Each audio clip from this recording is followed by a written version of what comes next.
Assalamualaikum warahmatullahi wabarakatuh. Nama saya Kaila Azara dengan NIM 105230020. Di sini saya akan mempresentasikan atau mengerjakan tugas mata kuliah sistem operasi dengan tema yang sudah Bapak dosen berikan. Saya memilih tema volatile information. Dan di sini saya akan memberikan penjelasan dari tema yang saya pilih, yaitu volatile information. Volatile information dalam konteks Microsoft atau Windows merujuk pada data yang disimpan dalam memori sementara dan akan hilang ketika perangkat dimatikan atau di-restart. Ini mencakup data yang sangat dinamis dan berubah-ubah selama sesi penggunaan perangkat. Berikut adalah penjelasan detail mengenai volatile information pada Microsoft atau Windows. Pengertian volatile information. Volatile information adalah jenis data yang hanya selama perangkat beroperasi dan akan hilang ketika perangkat dimatikan atau di-restart. Data ini disimpan dalam memori akses secara acak, RAM, dan digunakan untuk operasi cepat dan sementara oleh sistem operasi dan aplikasi. Contoh volatile information di Windows, yang pertama Random Access Memory atau RAM. RAM adalah tempat utama penyimpanan volatile information, data yang ada di RAM, termasuk program yang sedang berjalan, proses sistem informasi, dan data yang sedang diproses. Program yang sedang berjalan, semua aplikasi dan program yang dibuka oleh pengguna disimpan di RAM selama mereka aktif. Ketika program ditutup atau sistem dimatikan, data ini akan hilang. Program yang sedang proses informasi, Windows menggunakan RAM untuk menjalankan berbagai proses dan layanan yang diperlukan untuk operasi sistem. Data ini terus diperbarui dan berubah selama sesi penggunaan. Yang kedua, cache CPU. Cache CPU adalah memori kecil berkecepatan tinggi yang digunakan oleh prosesor untuk menyimpan instruksi dan data yang sering digunakan. Cache ini juga bersifat volatile dan isinya hilang ketika perangkat dimatikan. Instruksi yang sering digunakan oleh CPU disimpan di cache untuk mempercepat pemrosesan. Data yang sering diakses oleh aplikasi juga disimpan di cache untuk mempercepat waktu akses. Page file, swipe file. Page file atau swipe file. Windows menggunakan file di halaman hard drive sebagai ekstensi dari RAM. Meskipun disimpan di hard drive, data di file halaman bersifat sementara dan digunakan untuk memperluas kapasitas RAM. Data ini akan hilang setelah perangkat dimatikan atau di-restart. Memori virtual. Ketika RAM hampir penuh, Windows memindahkan sebagian data ke page file untuk mengurangi beban pada RAM. Temporary files atau file sementara.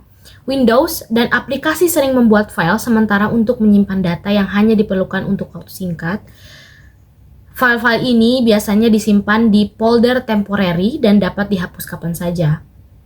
File instalasi. Selama instalasi perangkat lunak, file sementara dibuat untuk menyimpan data sementara. Cache browser. Browser web menyimpan file sementara seperti cache halaman web untuk mempercepat pemuatan halaman. Penggunaan pengolahan volatile information, kecepatan dan efisiensi. Volatile information memungkinkan operasi cepat dan efisien karena data disimpan dalam memori yang cepat diakses seperti RAM dan cache CPU.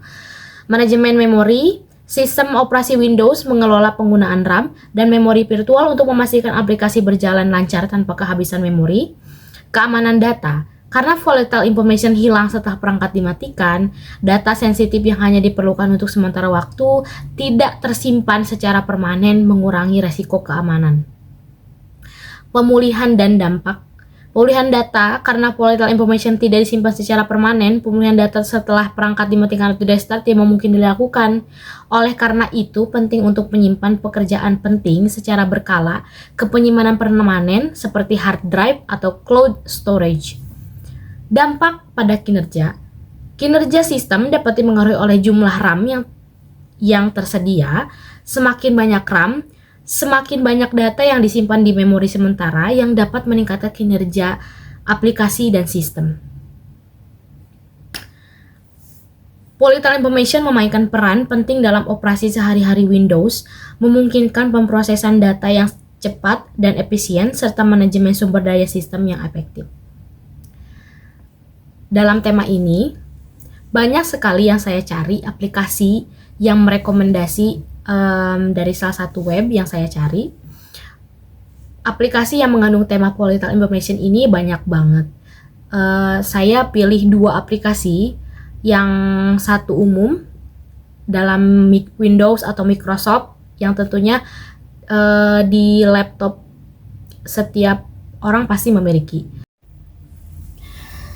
Berikut aplikasi OneNote yang saya pilih, atau Microsoft OneNote, Windows OneNote yang ada pada laptop saya, yang masuk dengan tema volatile information. Saya akan menjelaskan tentang aplikasi OneNote ini. Microsoft OneNote adalah aplikasi pencatat digital yang memungkinkan pengguna untuk menyimpan, mengatur, dan berbagi informasi dengan mudah. Berikut adalah penjelasan secara detail mengenai fitur dan penggunaan OneNote. 1. OneNote atau notebook, buku catatan. OneNote menggunakan konsep buku catatan untuk menyimpan informasi. Setiap buku catatan bisa berisi berbagai bagian section dan halaman atau page, mirip dengan binder fisik dan dengan tab dan halaman. Yang kedua, section atau bagian. Bagian dalam OneNote membantu mengorganisir konten di dalam buku catatan. Setiap bagian bisa diberi nama sesuai topik atau kategori. Yang ketiga, page atau halaman. Halaman adalah tempat pengguna menulis catatan. Setiap bagian bisa berisi beberapa halaman, dan setiap halaman bisa mencakup teks, gambar, link, tabel, dan elemen lainnya. Di sini saya akan memberi tutor cara penggunaan OneNote pada Windows. Di sini judul dari jurnal atau catatan yang akan kalian buat. Contohnya seperti ini. Misalkan saya hapus dulu, terus saya akan mengisi seperti ini, lalu enter, maka kursor akan ke bawah. Kalian terserah akan mencatat apa saja. Misalkan saya akan mencatat ini, seperti ini. Pada tanggal 26 Juli 2024 saya akan mengerjakan tugas.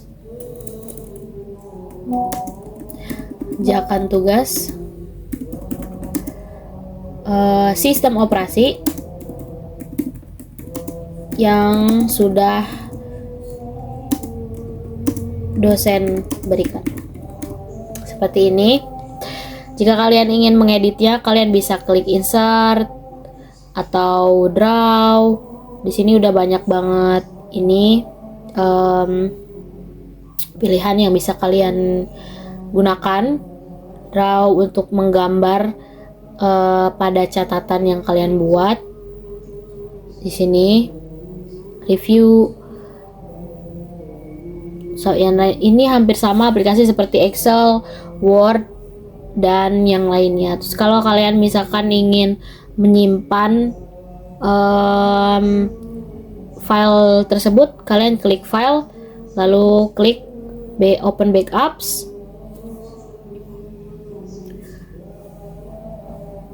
Kalian bisa simpan ini di Windows C atau di dokumen, tapi saya tidak akan menyimpannya karena kalau nggak salah setelah percobaan tadi saya sudah menyimpan. Seperti ini, sudah. Lalu yang kedua, saya akan mereview aplikasi My Trello atau Board Trello. Saya akan menjelaskan terlebih dahulu apa itu Board Trello. Trello adalah manajemen proyek berbasis web yang menggunakan konsep papan, boards, daftar, list, dan kartu cards untuk membantu pengguna mengorganisir tugas dan proyek mereka. Trello sangat populer karena kemudahan penggunaannya dan fleksibilitas. Berikut adalah penjelasan tentang Trello, papan atau board. Setiap proyek atau tugas besar dapat diatur dalam satu papan.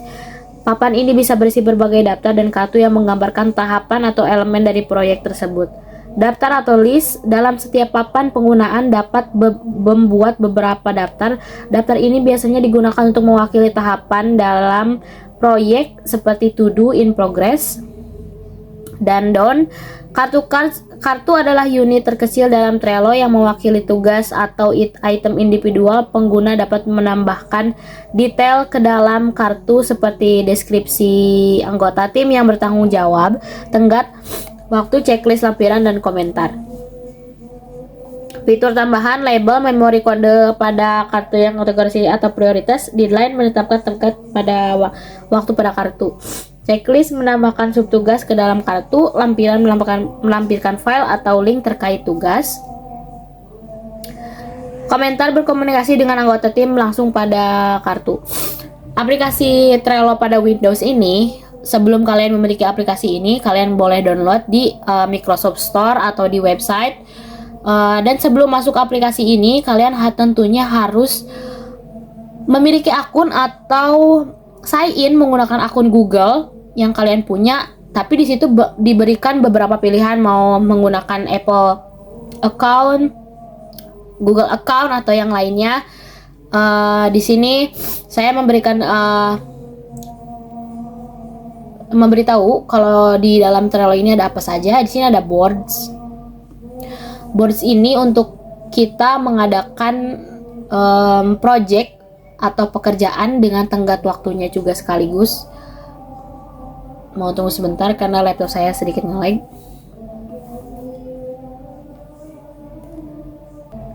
Nah, di sini ada boards, terus ada project management, template. Di sini ada template untuk kalian mengadakan project.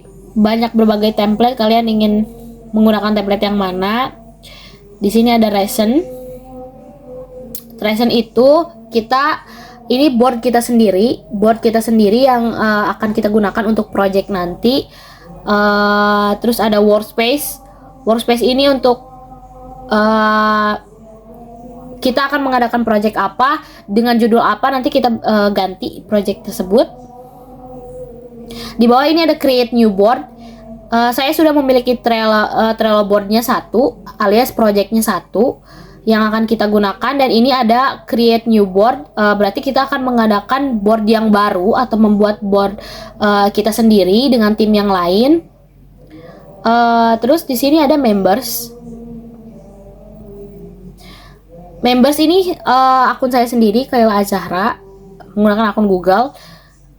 Members ini berarti saya sendiri members dalam project ini, karena belum ada selain saya. Terus ada table.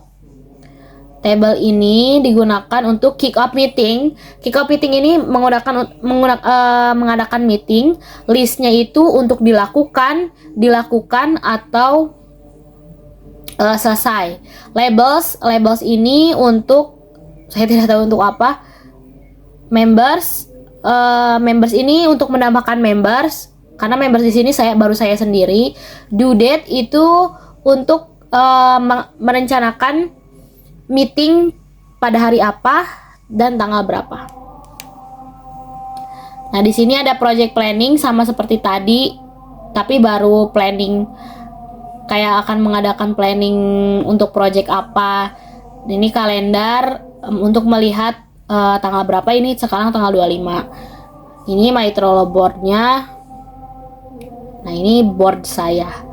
Nanti kalau misalkan saya akan mengadakan project atau meeting, saya tinggal menambahkan card atau kartu kick off meeting, project planningnya apa, kick off meetingnya apa. Ini kartu yang sudah selesai ketika saya sudah menyelesaikan meeting tersebut. Seperti itu aplikasi yang saya download. dengan tema Political Information. Sebelumnya mohon maaf, saya tidak menggunakan screen recording karena screen recording dalam laptop saya sedikit error dan tidak bisa dikirim ke WhatsApp untuk diedit nantinya. Jadi saya memilih opsi seperti ini untuk memvideo bagaimana saya membuat atau mempresentasikan aplikasi yang saya download ini dengan tema Political Information. Seperti itu presentasi dari aplikasi yang sudah saya beritahu cara penggunaannya di laptop saya sendiri yang sudah saya download dengan tema Political Information. Mohon maaf bila ada kesalahan. Terima kasih. Wassalamualaikum warahmatullahi wabarakatuh.